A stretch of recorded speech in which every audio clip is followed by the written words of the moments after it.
Hello বন্ধুরা, স্বাগত তোমাদের সবাইকে উইন্ড ব্রেকারের পর্ব 9। পর্বের শুরুতেই আমরা দেখতে পাই উমেমিয়া আর চোজি ফাইট করছিল, আর তাদের এই ফাইট এমনই হচ্ছিল যে সবাই চুপ করে সেদিকে তাকিয়েছিল। আমরা দেখতে পাই যেই কাউকে অ্যাটাক করছিল সঙ্গে সঙ্গে অপর লোক সে অ্যাটাকটা ব্লক করে ফেলছিল। কিন্তু এই সময় চোজি একবার অ্যাটাক করার সুযোগ পায়। সে উমেমিয়ার পায়ের তলা দিয়ে গিয়ে উমেমিয়াকে একটা অ্যাটাক করে, কিন্তু এতে উমেমিয়ার কিছুই হয় না, বরঞ্চ সে তারপরে চোজিকে মারার একটা ভালো জায়গা পেয়ে যায়। আর সে চোজিকে একটা পাওয়ারফুল ঘুষি মারে, কিন্তু সেটা থেকে চোজি নিজেকে বাঁচিয়ে নেয়। আর তারপরে চোজি নিজেই ভাবতে থাকে, কেমন হলো ব্যাপারটা, আমি তোমাকে এরকম একটা পাঞ্চ মারলাম আর তোমার কিছুই হলো না। আর তার উত্তরে এখন উমেমিয়া বলে, তোমার পাঞ্চে কোনো পাওয়ারই নেই, কেন জানো? কেননা তার পেছনে কিছুই নেই। কিন্তু তার এই কথা শুনে চোজি কিছু বুঝতে পারে না, তাই সে বলে, সে তুমি যা বলছো ওসব আমার ভেবে লাভ নেই। শুধুমাত্র আমি এইটুকু জানি যে একটা সময় পর তুমিও মাটিতে পড়ে যাবে, আর ততক্ষণ পর্যন্ত আমি তোমাকে মারতেই থাকবো যতক্ষণ না তুমি আমার কাছে ক্ষমা চাইছো। এই বলে সে আবার উমেমিয়ার ওপরে অ্যাটাক শুরু করে। আর এইবার অ্যাটাক করতে করতে একবার সে উমেমিয়ার পায়ে অ্যাটাক করে তাকে মাটিতে ফেলে দেয়। আর তারপরেই উমেমিয়ার মুখের মধ্যে একটা পাঞ্চ মারে, যার পরেই চোজি নিজেই খুব খুশি হয়ে যায়। কিন্তু এই সময় উমেমিয়া বলে, আমি তোমাকে বললাম না তোমার এই সমস্ত পাঞ্চে কোনো পাওয়ারই নেই। এই বলেই সে এখন চোজিকে একটা তার পাওয়ারফুল পাঞ্চ মারে, আর এই একটা পাঞ্চেই চোজি একেবারেই মাটিতে শুয়ে পড়ে। আর তারপরে সে সেখান থেকে উঠতে বলে, আমি আমার স্বাধীনতা আমার কাছে আনবই, তুমি আমার রাস্তায় এসো না। এই বলে সে উমেমিয়াকে আবার একটা পাঞ্চ মারে, কিন্তু এই সময় উমেমিয়া নিজেকে বাঁচিয়ে নেয়। আর তারপরে চোজিকে জিজ্ঞাসা করে, স্বাধীনতা মানে তোমার কাছে কি? যার উত্তরে এখন চোজি বলে, স্বাধীনতা মানে আমার কাছে হলো মজা করা। আর এখন উমেমিয়া আবার প্রশ্ন জিজ্ঞাসা করে যে মজা করা মানে তোমার কাছে কি? যার উত্তরে চোজি বলে, আমার কাছে মজা করা হলো স্ট্রং ছেলেদের সঙ্গে ফাইট করা, যেমন আমি এখন করছি। কিন্তু তার এই কথা শুনে উমেমিয়া বলে, আমার মনে হয় না যে তোমার এখন মজা হচ্ছে আমার সঙ্গে লড়াই করে। আমার মনে হয় তুমি আসলে ঠিকমতো নিজেকে জানোই না যে তুমি চাওটা কি। আমার তোমাকে দেখে সত্যিই খুব দয়া হচ্ছে। যার এই কথাটা শুনে চোজি এই সময় খুবই রেগে যায়।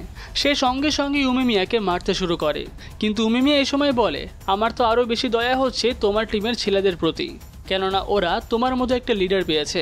আমি জানি না যে তুমি কি চাও, কিন্তু তুমি এখানকার টপে, তাই তোমার এটা সবসময় মাথায় থাকার দরকার যেন তোমার কারণে কারোর মুখ বদলে না যায়। এই বলে সে চোজিকে একটা ঘুষি মারে। আর এই সমস্ত শুনে অডিয়েন্সের সবাই চমকে যায়। নীরে এই সময় বলে, আমি তাহলে ভালোই করেছি যে আমি ফিউরিনে যোগ হয়েছি আর উমেমিয়ার মতো একটা লিডার পেয়েছি। আর এরপরেই আমরা চোজিকে দেখতে পাই যে একেবারে হারিয়ে গেছে। সে উমেমিয়াকে জিজ্ঞাসা করছে, তুমি কিসের কথা বলছো, ওরা কীরকম মুখ বানিয়েছিল?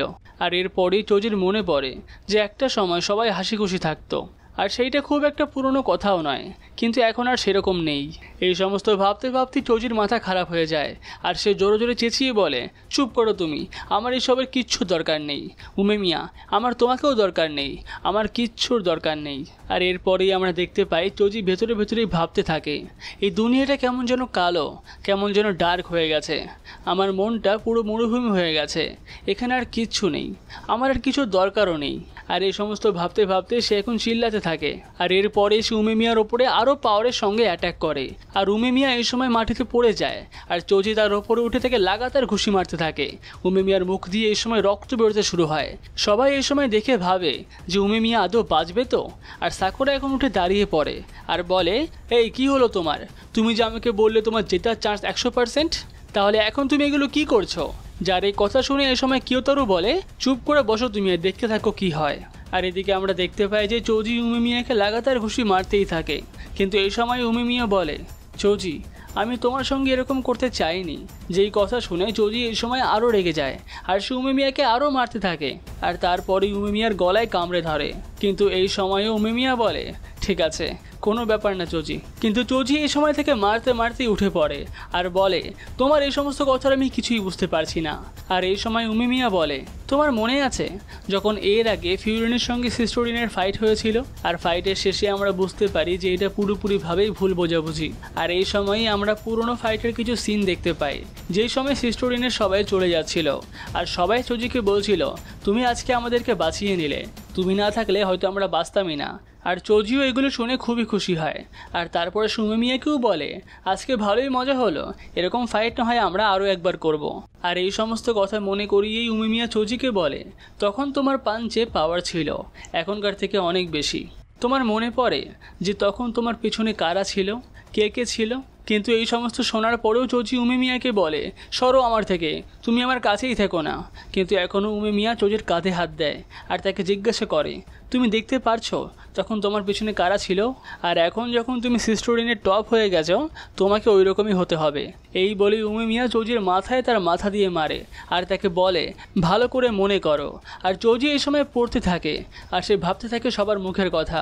সে মনে মনে ভাবে, সত্যি সবাই কত খুশি ছিল সেই সময়। আর তার এখন মনে পড়ে একটা পুরনো দিনের কথা, যেই সময় সে একটা বিড়ালকে আদর করছিল আর তখন তাকে তার টিমের বাকি সবাই ডাকে আর বলে, তুমি কি করছো এই সমস্ত? তোমাকে সিস্টোরিনের লিডার হতে গেলে এই সমস্ত করলে চলবে না। আর এখনকার মতো চলো, আমাদেরকে একটা ছেলের সঙ্গে ফাইটও তো করতে হবে। কিন্তু এই সময় চোজি জিজ্ঞাসা করে, আমাদেরকে যেন কার সঙ্গে ফাইট করতে হবে? যার এই কথা শুনে সবাই হাসে, কেননা চৌজির সেটুকুও মনে নেই। আর তারপরে তারা চৌজিকে বলে, ঠিক আছে, সে তুমি ওখানে গিয়েই দেখে নিও। আর এই বলেই তারা সবাই যেতে শুরু করে। চৌজি এই সময় মনে মনেই ভাবে, সত্যি জীবনে খুবই মজা আছে, আমার জীবন যেন চিরকাল এইরকমই থাকে। আর এরপরই আমরা চৌজির মনের ভেতর দেখতে পাই, যেখানে সে এখন ভাবছিল সবাই কোথায় গেল, কেউ তো নেই আমার পাশে। আর এরপরে সে টোকামেকে খুঁজছিল আর এই সময় সে টোকামেকে দেখতে পায় সে একটু সামনেই বসে রয়েছে। সে টোকামের দিকে যেতে চায় কিন্তু এগোতে গিয়েই সে পড়ে যায়। আর তারপরে সে ভাবে, ও আচ্ছা, তার মানে কি আমি স্বপ্ন দেখছি? যাই হোক না কেন, আমার খুব ভালোই লাগছে এটা। আর এরপরে বাস্তবে চোখ খুলতে সে তার সামনে টোকামেকে দেখতে পায় আর তাকে জিজ্ঞাসা করে, তুমি এরকম মুখ করে আছো কেন? আর এরপরেই সে বুঝতে পারে যে সে উমে মিয়ার থেকে হেরে গেছে। তাই সে এখন টোকামেকে বলে, জানো, আমি না একটা স্বপ্ন দেখলাম অনেক দিন আগেকার, যখন সবাই হাসছিল আর আমিও খুব খুশি ছিলাম। আমি বুঝলাম যদি সবাই খুশি থাকে তাহলে আমিও খুশি থাকবো। তাই তুমি আর এরকম মুখ করে রেখো না, তুমিও হাসো। আর এই সময় একটু হাসতে হাসতেই টোকামে বলে, আমাকে ক্ষমা করো, আমি পারলাম না, আমিও তোমাকে বাকিদের মতোই একা ছেড়ে দিলাম। আমরা কেউই বুঝতে পারিনি যে তুমি কেন ভালো নেই আর কেন তুমি সবাইকে মারছো। এই সময় সবাই তোমাকে ছেড়ে চলে যায় আর আমিও দেখতে পাই যে তুমি আমার স্বপ্নগুলোকে ছারখার করে দিচ্ছ, কিন্তু তবুও আমি কিছু করি না, কেননা আমি তোমাকে খুশি দেখতে চাই। আর এই কারণে সেদিনকে তুমি ভুল জানা সত্ত্বেও আমি তোমার সঙ্গেই থাকি। কিন্তু আমার ওটা উচিত হয়নি, আমাকে সেদিন তোমার বিরোধিতা করার দরকার ছিল আর তোমাকে বোঝানোর দরকার ছিল যে তুমি ভুল, কিন্তু আমি এই সমস্ত কিছুই করতে পারিনি, তাই আমাকে ক্ষমা করো। টোগামের এই সমস্ত কথা শুনে চোজি এখন বলে, জানো আমি কি ভাবতাম? আমি ভাবতাম যে আমার জীবনের লক্ষ্যই হলো সব থেকে ওপরে ওঠা। ওখানে উঠলেই হয়তো আমি কিছু ভালো খুঁজে পাবো, খুবই মজাদার খুঁজে পাবো, তাই আমার সব সময় ওটাই টার্গেট ছিল। কিন্তু যখন আমি ওপরে উঠি তখন আমি জানতে পারি যে ওখানে কিচ্ছু নেই, ওটা পুরোপুরি ফাঁকা। আর তারপর থেকেই আমার জীবন পুরো অন্ধকার হয়ে যায়, আমি পুরোই একা হয়ে যাই, আমার সাথে আর কেউ থাকে না। আমি বুঝতে পারি না যে এরপরে আমি কোথায় যাব, আমি কি করব। আমি যাই করি আমার কিছুতেই ভালো লাগে না। আর এই কারণেই পরবর্তীতে আমি সবার উপরে দোষ চাপিয়ে দিই যে কেন সবাই স্ট্রং না। যদি সবাই স্ট্রং হয় তাহলে হয়তো আমার জীবনে আবার মজা আসবে। আর এই কারণে আমি সবাইকে হারিয়ে ফেলি। কিন্তু এখন আমি বুঝতে পারছি যে তখনই আমি ফ্রি ছিলাম আর তখনই আমার জীবনে সব থেকে বেশি মজা ছিল, কিন্তু সেই সময়ে আমি সেটা বুঝতে পারিনি। আর এই কারণেই আমি নিজেকে আরও নষ্ট করে ফেলি।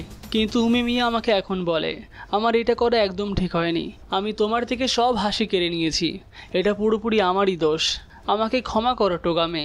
আর তার এই কথা শুনে টোগামেও এখন কাঁদতে শুরু করে। আর এই সময় চোজিও তাকে বলে, আমাকে ক্ষমা করে দাও, আমি পারিনি। যাদেরকে দেখে এখন সবাই থমকে যায়, তারা কেউ ভাবেনি যে চোজির ভেতরে এরকম একটা মানুষ আছে। আর এরপরেই চোজি উঠে বলে, ঠিক আছে, যেটা আমি শুরু করেছি সেটা আমি শেষ করছি, আমি এটুকু তো করতে পারবোই। আর এই বলেই সে উমে মিয়ার দিকে এগিয়ে যায় আর তার জ্যাকেট খুলে দিয়ে উমে মিয়াকে বলে, আমি তোমার থেকে হেরে গেছি, তাই আমি এখন আর সিস্টোরিনে থাকবো না, সিস্টোরিন এখন পুরোপুরি তোমার, সবাইকে ভালো করে দেখে রেখো। আর এই সময় চোজিও তার জ্যাকেট খুলতে শুরু করে, কিন্তু উমে মিয়া হঠাৎই হেসে বলে, না না, তোমার এই সিস্টোরিন আমার লাগবে না, আমার টিমে এখনই অনেক বেশি ছেলে, আমি আর ছেলে নিতে চাই না। তার থেকে ভালো একটা কাজ করলে কেমন হয়, এখন থেকে তোমার টিম আর আমার টিম হলো ফ্রেন্ড, আর ধরে নাও এই ফাইটটা হলো আমাদের দেখা করা। আর এরপরে সে সবাইকে জিজ্ঞাসা করে, কেমন লাগলো সবার, সবাই মজা করেছো তো? যার এই কথা শুনে সবাই একেবারে থমকে যায়। আর এখন চৌজি হাসতে হাসতে বলে, উমে মিয়া তুমি সত্যিই একটা খুব ভালো ছেলে। আর এরপর উমে মিয়া সবাইকে বলে, ঠিক আছে, তাহলে আজকে এখানেই শেষ, সবাই এখন বাড়ি যাও। আর এরই সঙ্গে আমাদের পর্ব 9 এখানেই শেষ হয়। ভিডিওটি ভালো লাগলে ভিডিওটিকে লাইক করবে আর পরের পর্ব দেখার জন্য চ্যানেলটিকে সাবস্ক্রাইব অবশ্যই করে রাখবে। তাহলে দেখা হচ্ছে পরের ভিডিওতে।